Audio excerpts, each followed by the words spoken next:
अब हम इस प्रोग्राम के थ्रू देखेंगे किस तरह से हम प्राइवेट मेंबर्स को फ्रेंड फंक्शन के थ्रू क्लास के बाहर भी यूज कर सकते हैं, यानी कि गेट कर सकते हैं। इसके लिए सबसे पहले मैंने यहाँ पे क्लास बनाया है स्पेस बॉक्स।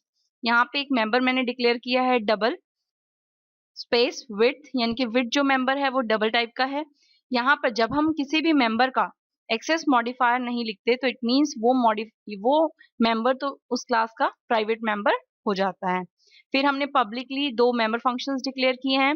एक फंक्शन है हमारा void set width, जिसकी हेल्प से हम width की वैल्यू को सेट करेंगे।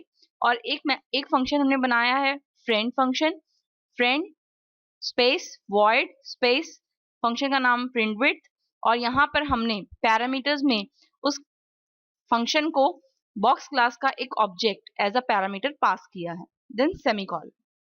फिर हमने क्लास को क्लोज किया है। अब हम इस फंक्शंस को बाहर डिफाइन करेंगे। सबसे पहले हम इस मेंबर फंक्शन को बाहर डिफाइन कर रहे हैं। हमने इसका रिटर्न टाइप लिखा है void स्पेस क्लास का नाम लिखा है box scope resolution operator, function का नाम सेट विड्थ डबल विड्थ। अब इस फंक्शन की हेल्प से हम विड्थ की वैल्यू को जो है वो सेट कर रहे हैं। तो हम जो भी यूजर जब इस फंक्शन को कॉल करेगा वो वैल्यू जो पास करेगा वो इस विड्थ पैरामीटर में रिसीव होगी और इसके थ्रू वो इसको असाइन हो जाएगी, यानी कि विड्थ मेंबर को असाइन हो जाएगी। तो ये तो सिंपल हमारा कि हम प्राइवेट मेंबर को मेंबर फंक्शन के थ्रू जो है वो यूज कर रहे हैं उस क्लास में के बाहर। अब हम यहाँ पर फ्रेंड फंक्शन को डिफाइन करेंगे। उसके लिए हमने सिंपल लिखा है void स्पेस फंक्शन का नाम, और यहाँ पर उसके पैरामीटर्स में हमने उस क्लास का नाम देंगे जिस क्लास का ये फ्रेंड फंक्शन है, और उस क्लास का object as a parameter pass कर देंगे। यहाँ पर आप देखेंगे कि यहाँ में हमें क्लास का नाम और क्लास का object as a parameter pass करना जरूरी है, जिससे ये पता चलेगा कि ये किस क्लास का फ्रेंड है। अब हमने यहाँ पे लिखा सी आउट विड्थ ऑफ बॉक्सेस, और यहाँ पर हमने बॉक्स डॉट विड्थ को कॉल कर लिया है, यानी कि यहाँ से हमने विड्थ की वैल्यू को गेट कर लिया है। हमने इसे क्लोज किया। अब हम मेन फंक्शन को शुरू कर रहे हैं। यहाँ हमने क्लास का ऑब्जेक्ट बनाया है बॉक्स स्पेस बॉक्स सेमीकोलन।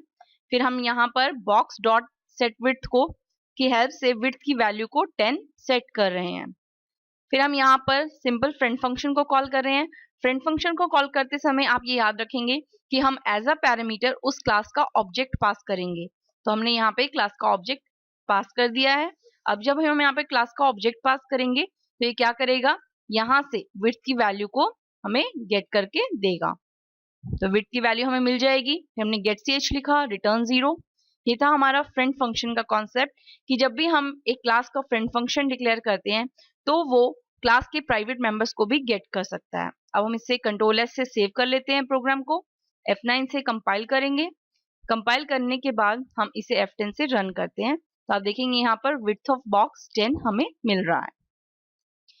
ये था हमारा फ्रेंड फंक्शन का कंसेप्ट। मिलते हैं अपने नेक्स्ट ट्यूटोरियल में। Till then bye, thank you.